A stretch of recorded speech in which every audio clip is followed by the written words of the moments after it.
All right, at this point, our system works. We built the general ledger, we created the trial balance, and everything balances. Debits equal credits. But here's the problem. Balanced does not mean correct. You can have a perfectly balanced system that completely misrepresents reality, and that's exactly what adjusting entries fix.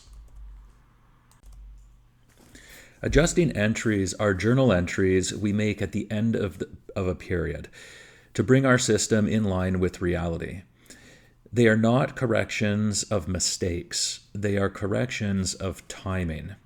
Because the system we built so far is based on when transactions were recorded, not necessarily when value was created or consumed.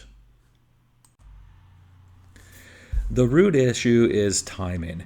In the real world, you pay for things before you use them. You use things before you pay for them. You receive cash before you earned it. You earn income before you receive the cash. And sometimes value changes with no cash at all. Your system records events, but it doesn't automatically align them with economic reality. That's our job next. There are 4 core types of adjusting entries. You've already seen all of them. 1, accrued expenses. These are expenses that have been incurred but not yet paid. 2, prepaid expenses. These are expenses that have been paid for but not yet used.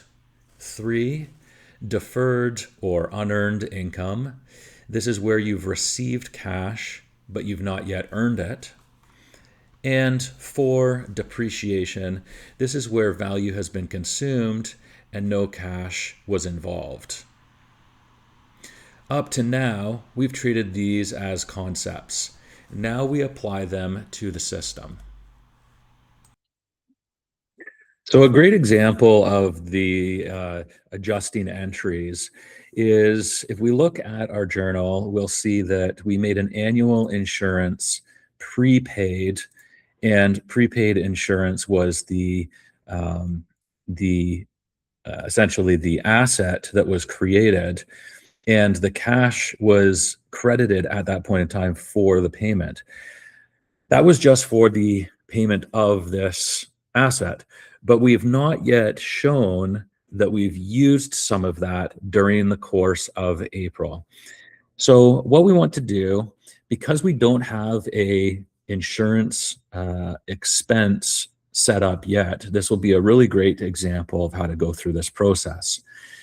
So we're going to add this transaction at the month-end adjustments, okay? And actually, it's already been done here. So we've got the insurance expense. We've got a transportation insurance expense here. So we're assuming that this insurance that we've prepaid is actually a car insurance that we've set up. So really what we've done is, if we hadn't yet had this entry in our month-end adjustments columns, okay, then we would have to go to our chart of accounts. We would have had to go down to where it says transportation insurance expense. We would have had to right-click on the column and insert the row, okay? And that would have given us, and write in expense and the subtype operating. That would have given us this account. We would have then come over here. We would have made the adjusting entry, and this $100 represents 1/12 of the $1,200 prepaid insurance that we already have, okay? And we credit the prepaid insurance because we need to reduce that asset by the amount that we've actually used up. So that $100 then shows up in our GL, okay, as our transportation insurance expense, okay? And it currently shows up in the trial balance, okay? But actually, this transaction wouldn't show up in our trial balance yet until we went through these adjusting entries. So I've just put all the adjusting entries relative to this journal, like these transactions already here. And that trial balance already includes these adjusting entries, okay? Another one that you'll see here that will be an adjustment is hydro, okay, for the utilities bill. We've used it up, but we've not yet paid for it. This would come usually near the end of the month, and this would show us that we have used $95 worth of utilities during the month, and we would record that as an account payable. And if we wanted to be a little bit more specific, we would say accounts payable hydro company, whatever the hydro company's name is. Okay, but we've already done that. So this is part of an adjustment. This is an adjustment. We've earned income but not yet received it. That's an account receivable that we would have to make as an adjustment at the end of the month. And the reason is that there's no transaction here other than maybe like, you know, like we've done the job, so we have an invoice, but it's not yet been paid. So there's no transaction in our bank account. The other thing here would be unearned income, or sorry, we already talked about that one, the accumulated depreciation. And so depreciation would be another example of an adjustment that we would make at the end of the period.